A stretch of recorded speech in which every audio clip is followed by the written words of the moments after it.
आज हम लोग जो आपका सेमेस्टर 2 है, जो हिंदी मेजर पेपर 2 है, उसका हम लोग प्रीवियस ईयर क्वेश्चन का एनालिसिस करेंगे। तो सबसे पहला क्वेश्चन आपका very short answer type question.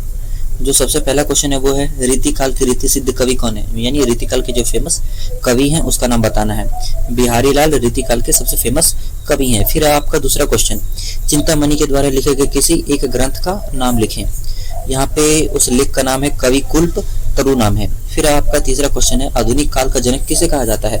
आधुनिक काल का जनक भारतेंदु हरिश्चंद्र को कहा जाता है। फिर है आपका चौथा क्वेश्चन। चौथा क्वेश्चन है द्विवेदी युग किस साहित्यकार के नाम पर पड़ा। द्विवेदी युग महावीर प्रसाद द्विवेदी के नाम पर पड़ा।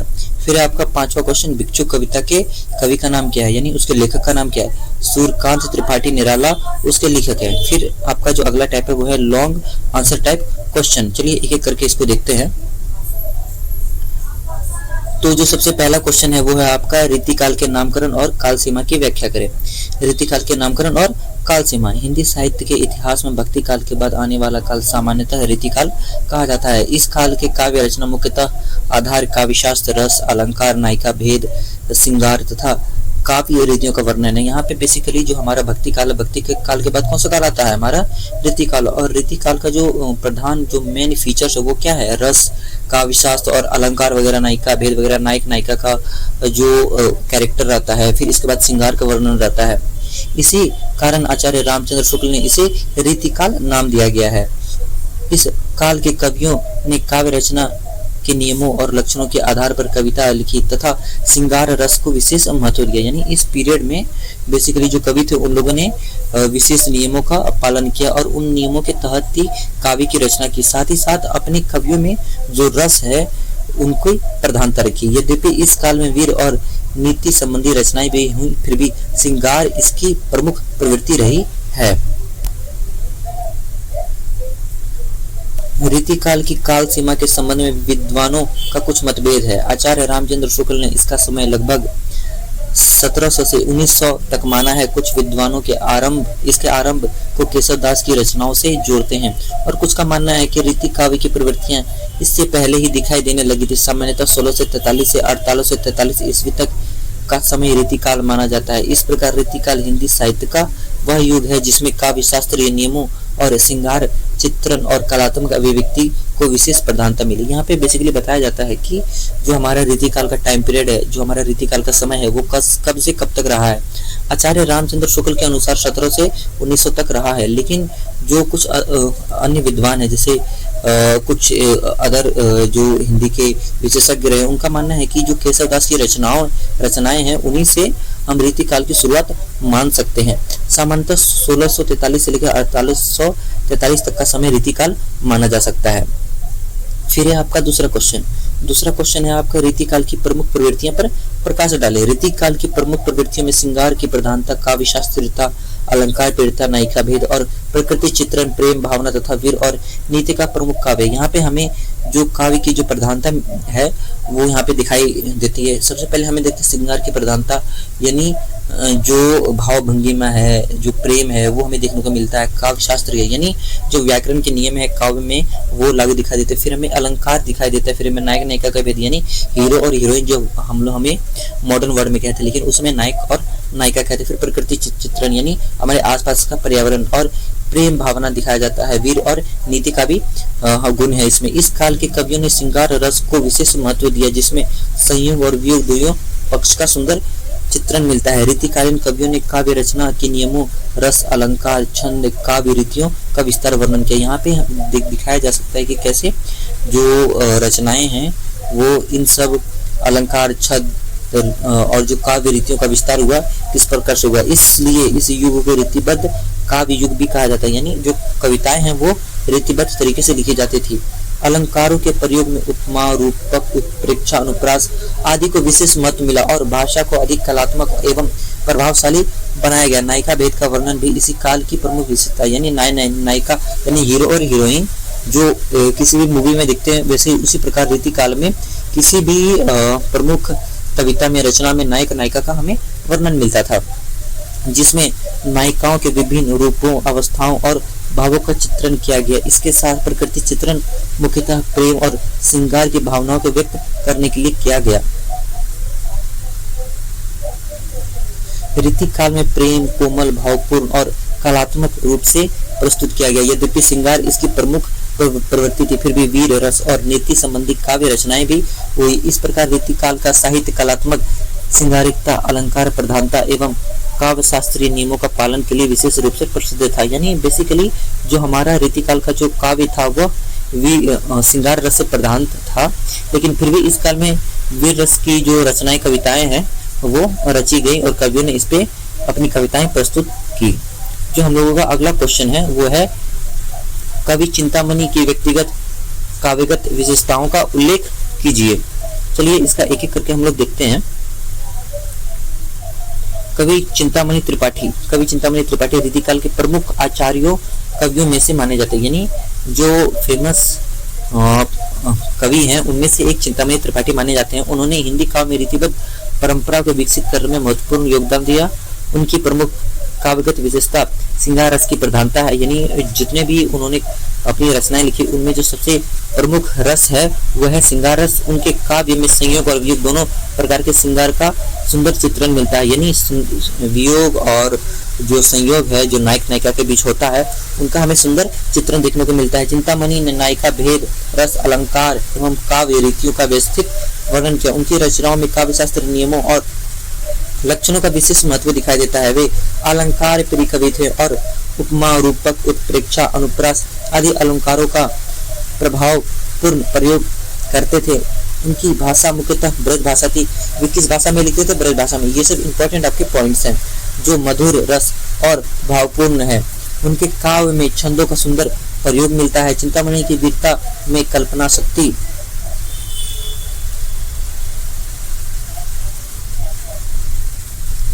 चिंतामणि की कविता में कल्पना शक्ति, भाव सौंदर्य और कलात्मक अभिव्यक्ति का अच्छा समय दिखाई देता है। यानी जो हमारा कल्पना शक्ति, कैसे भी इमेजिनेशन करते हैं, कैसे हमारा एक्सप्रेशन होता है, यानी भाव सौंदर्य यानी कलात्मक अभिव्यक्ति, इन सभी का हमें अच्छा मिक्सचर देखने को मिलता है। उन्होंने प्रेम, सौंदर्य और नारी के विभिन्न रूपों का सूक्ष्म चित्रण किया है। इस प्रकार चिंतामणि की कविता श्रृंगारिकता, काव्य शास्त्रीयता, अलंकार प्रधानता और ब्रज की मधुरता और कलात्मकता के कारण रीतिकालीन साहित्य का विशेष ध्यान रखती है। फिर हम लोग अगला क्वेश्चन देखते हैं। फिर आपका अगला क्वेश्चन है आधुनिक काल की पृष्ठभूमि पर प्रकाश डालें। ये क्वेश्चन आपके मैक्सिमम आने के चांसेस हैं क्योंकि ये जो क्वेश्चन है आधुनिक काल से ये मैक्सिमम टाइम रिपीट होते रहते हैं। हिंदी साहित्य के आधुनिक काल की पृष्ठभूमि भारत में आई राजनीतिक, सामाजिक, आर्थिक, धार्मिक और सांस्कृतिक परिवर्तनों से निर्मित हुई। 19वीं शताब्दी में अंग्रेज शासन के विस्तार के साथ साथ भारतीय समाज में अनेक परिवर्तन आए। अंग्रेजी शिक्षा पश्चात विचारधारा, मुद्रालयों और स्थापन, समाचार पत्रों, पत्रिकाओं के विकास से लोगों ने नई चेतना का उत्पन्न किया। इसके साथ ही राजा राममोहन राय, स्वामी दयानंद सरस्वती आदि समाज सुधारकों ने प्रयासों से सामाजिक कुरीतियों, अंधविश्वासों और रूढ़ियों के विरुद्ध जागृति आई। 1857 का प्रथम स्वतंत्रता संग्राम तथा बाद में भारतीय राष्ट्रीय आंदोलन ने देशवासियों की राष्ट्रीयता और स्वतंत्रता की भावना को मजबूत किया। औद्योगिकरण और नई आर्थिक व्यवस्था के कारण भारतीय जीवन में बदलाव आने लगा। आधुनिक शिक्षा के प्रभाव से तर्क, वैज्ञानिक दृष्टिकोण, व्यक्तिवाद और लोकतांत्रिक विचारों का विकास हुआ। इन सभी परिस्थितियों का प्रभाव हिंदी साहित्य पर पड़ा और साहित्यकारों ने तत्कालीन समाज, देश की समस्या और राष्ट्र भावना, नारी स्थिति तथा सामाजिक सुधार जैसे विषयों को अपनी रचनाओं में स्थान दिया। इस प्रकार आधुनिक काल की पृष्ठभूमि नव जागरण, राष्ट्रीय चेतना, सामाजिक सुधार, आधुनिक शिक्षा और पाश्चात्य प्रभाव से तैयार हुआ जिसमें हिंदी साहित्य को नई दिशा और अभिव्यक्ति प्रदान की। यहाँ पे बेसिकली हम लोग का जो टाइम पीरियड है आधुनिक काल का वो मॉडर्न जो 1900 की स्टार्टिंग वाला पीरियड है वहां से हम लोग देख सकते हैं। उस समय क्या हुआ था, अंग्रेज आए थे और जब अंग्रेज आए तो भारत के लोगों ने उनका विरोध करना स्टार्ट हुआ और स्वाधीनता और हमारा जो स्वतंत्रता संग्राम है वो चला। इसी से प्रेरित होकर जो हिंदी के कवि थे उन लोगों ने एक नया पहलू मिल गया अपनी रचनाओं को दिशा देने का और देश की स्वतंत्रता में उन्होंने अपना योगदान दिया। देश की स्वतंत्रता के लिए उन्होंने बहुत सारे रचनाएं की, राष्ट्रीय चेतना, सामाजिक सुधार के लिए और आधुनिक शिक्षा पर उन्होंने बहुत सारे रचनाएं लिखी। फिर है आपका पांचवा प्रश्न, हिंदी साहित्य के इतिहास में भारतीय हिंदू युग का क्या योगदान है। हिंदी साहित्य के इतिहास में भारतीय युग का अत्यंत महत्वपूर्ण योगदान है। भारतीय हिंदू हरिश्चंद्र को आधुनिक हिंदी साहित्य का जनक माना जाता है। ये आपका इंपॉर्टेंट है, भारतेंदु हरिश्चंद्र को आधुनिक साहित्य का जनक माना जाता है। उनके नेतृत्व में हिंदी साहित्य ने मध्यकालीन परंपराओं से निकलकर आधुनिक विचारधाराओं और जीवन मूल्यों को अपनाया। इस युग में साहित्य में राष्ट्र भावना, यहाँ पे हम देख सकते हैं कि जो मेन फीचर्स है हमें वो यहाँ पे हमें पढ़ना है। यदि आपके एग्जाम से मेन फीचर्स पूछता है आधुनिक काल का तो आप लिख सकते हैं। इस युग में साहित्य में राष्ट्र भावना, सामाजिक सुधार, देश प्रेम, जन जागरण की प्रवृत्तियों का विकास हुआ। भारतेंदु ने अपनी रचनाओं के माध्यम से अंग्रेजी शासन की आर्थिक और सामाजिक नीतियों की आलोचना की तथा भारत में स्वदेश प्रेम और आत्मसम्मान की भावना जगाई। इस काल में गद्य साहित्य का विकास हुआ। नाटक, निबंध, पत्रकारिता, कहानी आलोचना जैसी आधुनिक साहित्य विधाओं को गति मिली। भारतेंदु ने हरिश्चंद्र मैगजीन, कवि वचन सुधा और हरिश्चंद्र चंद्रिका जैसी पत्रिकाओं के माध्यम से हिंदी भाषा और साहित्य का विकास में योगदान दिया। इस युग के साहित्यकारों ने बाल विवाह, दहेज, अंधविश्वास, अशिक्षा, फिर सामाजिक रूढ़ियों जैसी समस्याओं को विशेष महत्व दिया। यहाँ पे जैसे आप देख सकते हैं कि भारतेंदु हरिश्चंद्र के टाइम के जो समय के कवि थे, उन्होंने समाज में जितनी भी कुरीतियां हैं, स्वतंत्रता के ऊपर अपनी रचनाएं लिखी। साथ ही साथ इसमें गद्य का भी विकास हुआ और जिसमें नाटक, निबंध, पत्रकारिता और कहानी और जो भी आलोचनाएं हैं वो है। और साथ ही साथ जो भारतेंदु हरिश्चंद्र की जो मैगजीन्स हैं उन्होंने भी बहुत सारे योगदान दिए हिंदी के क्षेत्र में। और जो हमारी समाज की कुरीतियां हैं उसको उनकी कुरीतियों को समाज के सामने लाया। भाषा के क्षेत्र में खड़ी बोली हिंदी के विकास का मार्ग प्रशस्त हुआ। इस प्रकार भारतेंदु युग में हिंदी साहित्य में आधुनिक चेतना, राष्ट्रीय जागरण, सामाजिक सुधार और गद्य विकास की मजबूत नींव रखी तथा आगे आने वाले द्विवेदी युग के लिए आधार तैयार किया। फिर है आपका छठा प्रश्न, मैथिली शरण गुप्त की कविता मातृभूमि का भावार्थ लिखे। मैथिली शरण गुप्त की कविता मातृभूमि में कवि ने अपनी जन्म भूमि के प्रति गहरे प्रेम, श्रद्धा, गौरव की भावना व्यक्त की है। यहाँ पे बेसिकली जो इनका सीधा आशय है वो है हमारे देश के वासियों से कि आप अपनी मातृभूमि से प्रेम करें और जो अंग्रेज आए हैं उनके खिलाफ आप अपनी आवाज उठाएं, आप अपनी मातृभूमि के लिए खड़े हों। यहाँ पे हमारे जो राष्ट्र प्रेम है वो दिखाया गया है। कवि के लिए मातृभूमि केवल रहने का स्थान नहीं बल्कि माँ के समान पूजनीय और वंदनीय है। यानी हमारा जो राष्ट्र है, हमारा जो धरती है, हमारा जो देश है वो हमारे लिए पूजनीय है। वह अपनी मातृभूमि के लिए प्राकृतिक सुंदरता, पवित्रता, महानता का वर्णन करते हुए उनके प्रति सम्मान प्रकट करता है। भारत को धरती, नदियों, पर्वत, खेतों, वन, वनस्पतियों से सुशोभित है। यानी ये क्या है, हमारे देश की श्रृंगारिकता है। इसकी प्राकृतिक संपदा और सुंदर वातावरण कवि के मन में प्रेम और गर्व उत्पन्न करते हैं। कवि मातृभूमि के गौरवशाली इतिहास और उसकी परंपराओं का भी स्मरण करता है। यहाँ पे कवि ने हमें बताया कि हमारे देश का जो इतिहास है, हमारे देश का जो पारंपरिक परंपरा है कितना समृद्ध है और कितना हमारा पुराना इतिहास है। वह चाहता है कि देशवासी अपनी मातृभूमि के प्रति अपने कर्तव्य और उत्तरदायित्व को समझे, देश की उन्नति के लिए कार्य करें। यहाँ पे कवि हम लोगों को प्रेरित करते हैं कि हम अपने जो देश के प्रति हमारी जिम्मेदारी, हमारे समाज के प्रति हमारी जो जिम्मेदारी है हम उसको समझें, हम उसको निभाएं और हम अपने देश में और हम अपने समाज के लिए योगदान दें। कविता में देशभक्ति की भावना अत्यंत प्रभावशाली रूप से दिखाई देती है। कवि के मन में अपने मातृभूमि के लिए इतना गहरा अनुराग है कि वह उसके लिए अपने जीवन का भी समर्पण करने को तैयार है। यहाँ पे कवि लोगों को मोटिवेट करना चाहता है, वो बताना चाहता है कि लोग को अपने निहित स्वार्थ के बारे में नहीं सोचना चाहिए। सबसे पहले राष्ट्र प्रेम होना चाहिए और राष्ट्र प्रेम के लिए यदि अपने आप को भी न्यौछावर करना पड़े तो वह तैयार है और वह उचित भी है। इस प्रकार मातृभूमि कविता में देश प्रेम, त्याग, समर्पण, राष्ट्र गौरव और मातृभूमि के प्रति श्रद्धा का सुंदर एवं प्रेरणादायक चित्रण हुआ है।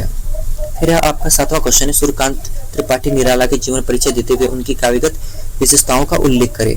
सूर्यकांत त्रिपाठी निराला हिंदी साहित्य के छायावाद के प्रमुख स्तंभों में से एक थे। उनका जन्म 21 फरवरी 1896 को बंगाल के मेदिनीपुरी जिले के महिषादल में हुआ था। उनके पिता का नाम राम सहाय त्रिपाठी था। निराला का जीवन अनेक संघर्ष और दुखों से भरा रहा।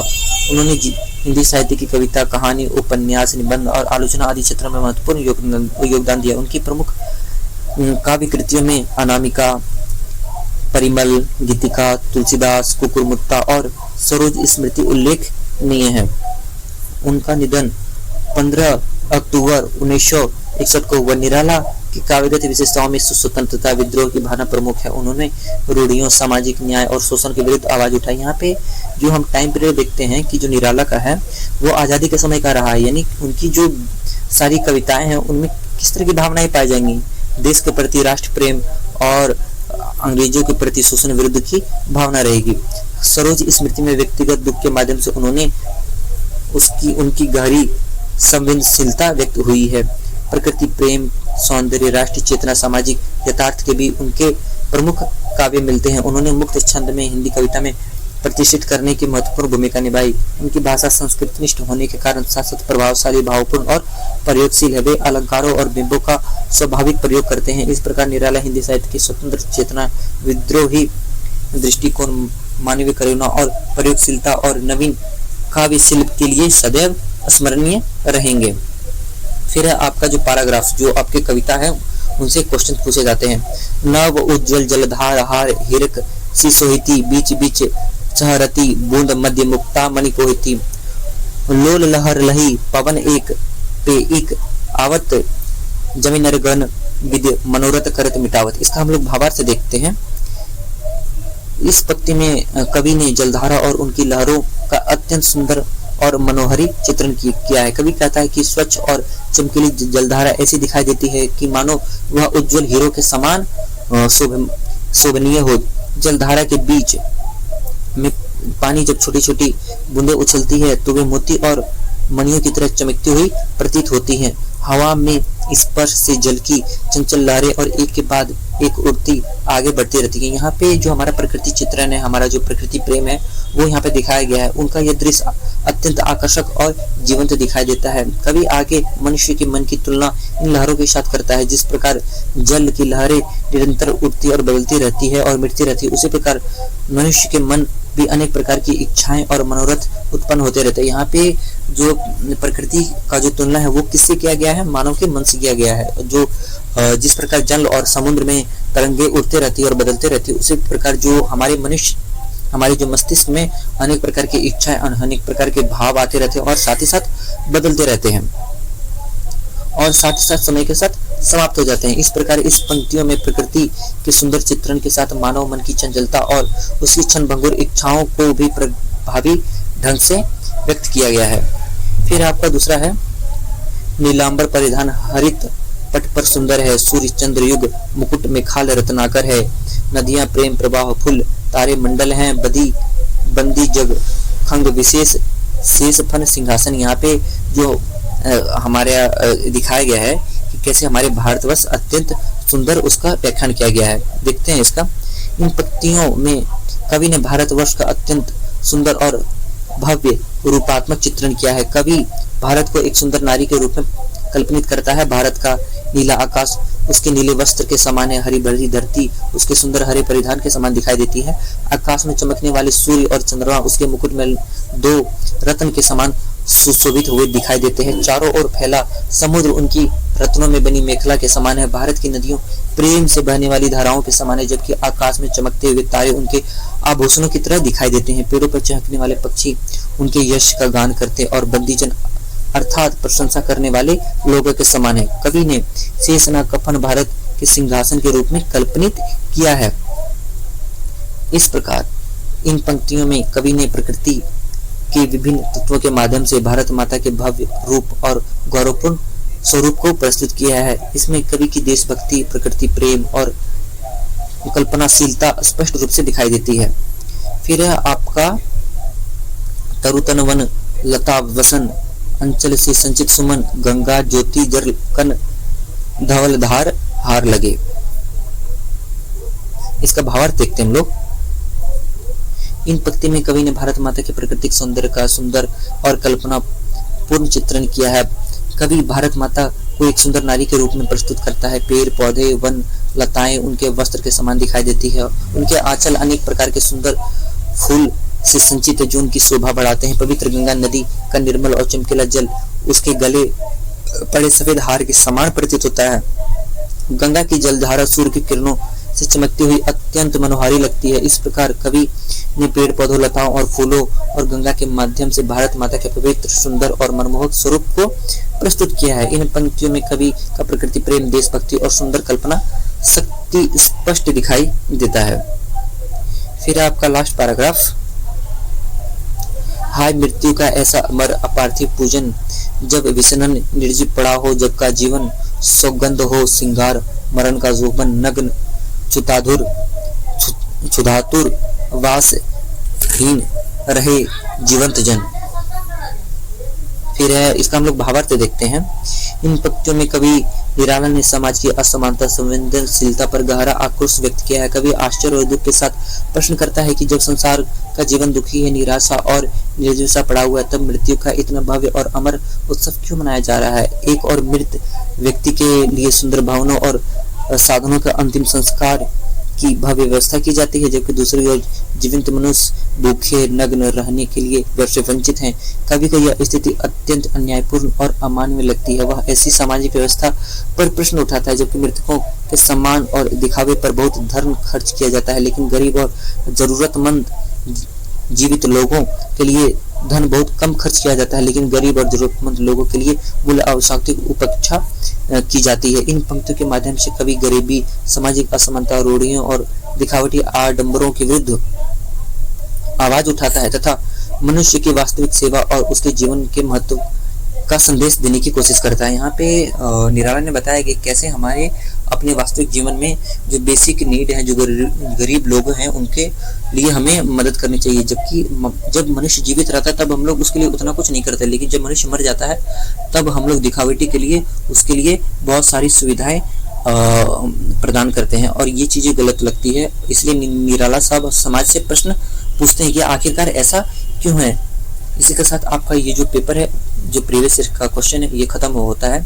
इसमें आपके 60 to 70% क्वेश्चन आने के चांसेस हैं, इसीलिए ये आपका पेपर बहुत ज़्यादा इंपॉर्टेंट है।